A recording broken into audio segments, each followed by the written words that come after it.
وقت کا سب سے بڑا تقاضا ہے کہ ہم لوگوں کے پاؤں پڑھ کے ان کو اللہ کا راستہ بتا دیں۔ لاہور میں ایک لڑکی، بدنام زمانہ ہے وہ، میں نے ایسے ہی اس سے سلام دعا کر کر کر کر ماشاءاللہ 5 وقت نمازی بن گئی۔ تو وہ ایک جگہ شوٹنگ ہو رہی تھی، تو میں نے اسے فون کیا، میں نے کہا میں لاہور میں ہوں، مل سکتی ہو آ کے؟ اس نے کہا میں تو شوٹنگ کر رہی ہوں، 10 بجے فارغ ہوں۔ میں نے کہا اچھا بیٹی، جب فارغ ہو جاؤ نا پھر آ جانا، میں تیرا انتظار کروں، چاہے لیٹ بھی ہو تو آ جانا۔ یہ ہے کوئی 8 بجے کے بعد، 9 بجے پوری شوٹنگ ٹیم، باقی اداکار، ڈائریکٹر، کیمرہ مین سارے وہاں پہنچ گئے۔ میں بڑا حیران ہوں، میں نے کہا ہے تم تو کہہ رہی تھی میں 10 بجے فارغ ہو گئی۔ وہ کہنے لگی میں نے اپنے ڈائریکٹر سے کہا کہ مولانا طارق جمیل صاحب نے مجھے فون پہ کہا ہے کہ جب فارغ ہو تو آ کے مجھے مل جانا۔ وہ ڈائریکٹر بھی سامنے بیٹھا تھا، تو یہ کہنے لگے کہ مولانا طارق جمیل صاحب تیرے جیسی لڑکی کو فون کریں گے، یہ کیسے ہے؟ انہوں نے کہا آپ یہ کہتے ہو تو مجھے بیٹی کہتے ہیں۔ تو اس نے کہا شوٹنگ آف کرو، اور پورا سارا شوٹنگ کا جتنا بھی عملہ ہے، چلو چل کے مولانا کی ملاقات کرو، میں اس آدمی کو دیکھنا چاہتا ہوں جو ایک طوائف کو بیٹی کہتا ہے۔ وہ سارے مجھے ملنے آ گئے، سارے۔ صرف ممبر پہ بیٹھ کے تقریر کرنے کا تمہیں شوق ہوتا ہے کہ ہم بھی علامہ کہلائیں، ہمارے بھی کوئی جوتے اٹھائے، کوئی بیگ اٹھائے، کوئی آگے چلے، کوئی پیچھے چلے، کوئی چائے پیش کرے، کوئی روٹی پیش کرے۔ شاہ اسماعیل شہید نے بازار حسن میں گشت کیا تھا، موتی طوائف کے پاس گئے تھے، اللہ مجھے بڑے بول سے بچائے، اللہ مجھے بڑے بول سے بچائے، اللہ مجھے بڑے بول سے بچائے۔ 1831 میں ان کی شہادت ہوئی ہے، 1831۔ تو 1831 سے پہلے کا زمانہ، یعنی 1810-20 کا زمانہ لگا لو، جب وہ دلی میں ہوتے تھے۔ اس کے بعد بازار حسن میں اللہ نے مجھے توفیق دی جانے کی، اور میں ان طوائفوں کے گھروں میں گیا، ان سے ملا، ان کے پاس بیٹھا، ان کی ہمدردی، دلداری کہ اللہ نے مجھے توفیق دی، ان پر خرچ کرنے کی توفیق دی، انہیں گناہ سے بچانے کے لیے۔ تو اب 8-9 سال ہونے کو ہیں، تو لمبے کے بازار حسن میں ہر ہفتے تعلیم ہوتی ہے، اور اس میں طوائفیں آ کے تعلیم میں بیٹھ، کسی کو کلمہ نہیں آتا تھا، ان کے کلمے یاد کروائے، وضو نہیں پتہ تھا وضو کروائے، نماز کا نہیں پتہ تھا نماز سکھائی، اور کتنی لڑکیوں کی شادیاں ہو گئیں، کتنیوں نے کہا ہمارا خرچہ لگا دو تو ہم یہ پیشہ چھوڑ دیں گی، میں نے ان کا خرچہ لگا دیا، وہ گھر بیٹھ کے کھا رہی ہیں اور برائی نہیں کر رہی ہیں۔ تو مجھے اس میں کوئی آر نہیں محسوس ہوئی کہ میں اسے بھی اپنی آخرت کا سامان سمجھتا ہوں، اور میں نے ان کی نائکوں سے کہا ہوا ہے کہ جو اپنی بیٹی کی شادی کرے گی میں سارا خرچہ دوں گا۔ اور جتنا مظلوم یہ طبقہ میں نے جا کے دیکھا ہے، بہت مظلوم طبقہ ہے، بہت مظلوم طبقہ۔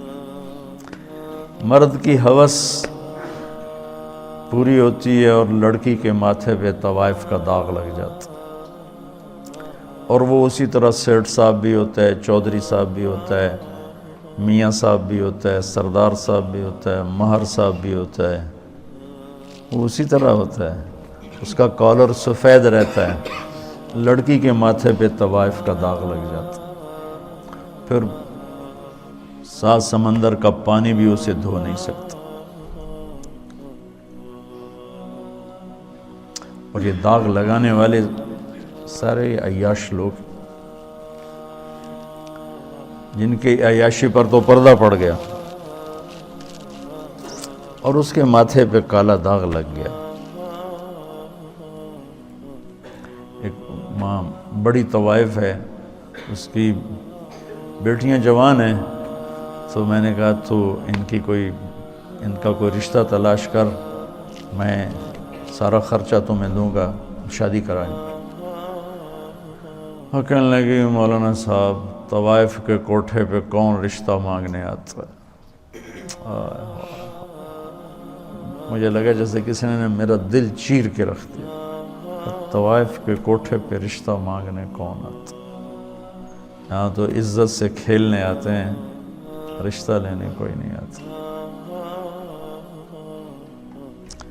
تو مجھے اللہ کے فضل سے میں اسے اپنی آخرت کا سامان سمجھتا ہوں کہ کم از کم ایک پورا محلہ طوائفوں کا، اس میں نمازیں شروع ہو گئی ہیں. کئیوں کو میں نے عمرے کروائے، ان کو عمرے پہ بھیجا. آج ابھی یہاں آنے سے پہلے ان کا جو ایک مردوں میں ایک بڑا چودھری ہوتا ہے، ایک عورتوں میں ہوتی ہے، ان کا اپنا ایک پورا نظام ہے. میں نے اسے فون کر کے کہا تم تیاری کرو، میں تمہیں عمرے پہ بھیجتا ہوں. اس نے مجھے اتنی دعائیں دیں. تو میں چاہتا ہوں تبلیغ تمہارے اندر اس طرح اترے. میری تمنا ہے کہ اللہ آپ کے اندر تبلیغ زندہ کر دے. پھر چاہے ممبر پہ بیٹھو، کرسی پہ بیٹھو، درسگاہ میں بیٹھو، دکان پہ بیٹھو، گھوڑے پہ بیٹھو، گاڑی پہ بیٹھو، ہوا میں اڑو، تبلیغ تمہارے اندر ہو. اللہ کا نبی تشریف فرماتے کہ طوائف کا گزر ہوا، یعنی میں پیچھے سے دلیل دے رہا ہوں. تو مدینے وہ کہنے لگے یہ کیسا نبی ہے جو اکیلے ہی روٹی کھاتا ہے، کسی کو بلاتا ہی نہیں. وہ تو آپ کو تکلیف دینا چاہتی تھی، تنگ کرنا چاہتی تھی. تو آپ فرماتے طوائف ہے، اس کو دھکے دے کے باہر نکالو. آپ نے فرمایا آ جاؤ بیٹھ جاؤ. ساتھ بٹھا لیا.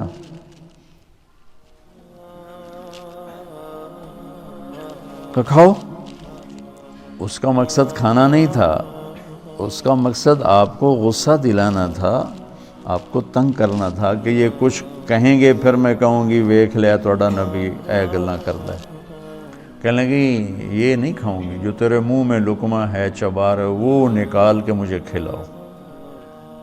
تو آپ نے منہ سے اس کو اسی وقت نکال دیا. ہمارے پنجابی کی مثال ہے کبا، سمجھتے نا کبڑا، کبے نو کہیں لت ماری وہ سدھا ہو گیا.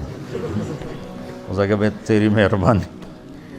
تو وہ کبے والی لت بن گئی. وہ تو آپ کو تنگ کر رہی تھی، اور اسے کیا خبر کہ نبی کے منہ کا لعاب جب اس کے منہ میں جائے گا تو کیا ہوگا. آپ نے اپنے ہاتھوں سے نوالا نکال کے اس کے منہ میں ڈالا، ساتھ ہی اس کا سینہ روشن ہو گیا. وہ کلمہ پڑھ گئی اور مدینے کی شریف ترین خواتین صحابیہ بن گئی. تو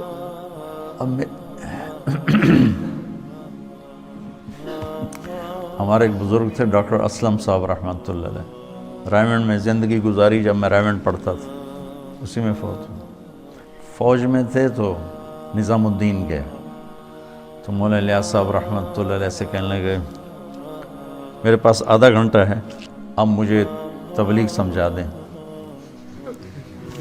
تو مولانا الیاس صاحب رحمۃ اللہ نے فرمایا کیا کرتے ہو؟ کہا جی میں ڈاکٹر. تو ایک سامنے بڈھا سا نا میں باتی بیٹھا تھا، کہا اس کو آدھے گھنٹے میں ڈاکٹری سمجھاؤں. وہ کہنے لگے میں آدھے گھنٹے میں اس کو ڈاکٹری سمجھاؤں گا؟ اس ان پڑھ کو میری عمر گزر گئی، میں اس کو ڈاکٹری سمجھاؤں آدھے گھنٹے میں؟ تو کہنے لگے تو مجھے تم نے کوئی گھسیارا سمجھا کہ میں تمہیں آدھے گھنٹے میں تبلیغ سمجھاؤں؟ میرے پاس ٹائم لے کر آؤ، میں تمہیں سمجھاؤں گا. پھر وہ ایسا لگے کہ پھر ساری زندگی ان کی رائمنڈ میں گزر، ساری زندگی. بس مرض الموت میں بیمار ہو کے گھر گئے، وہیں انتقال ہو گیا ان کا.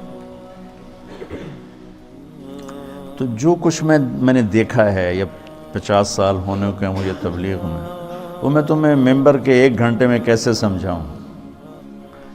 اس لیے تو میں مشورہ دیتا ہوں کہ جو کہوں وہ کر لیا کرو تو فائدہ ہو.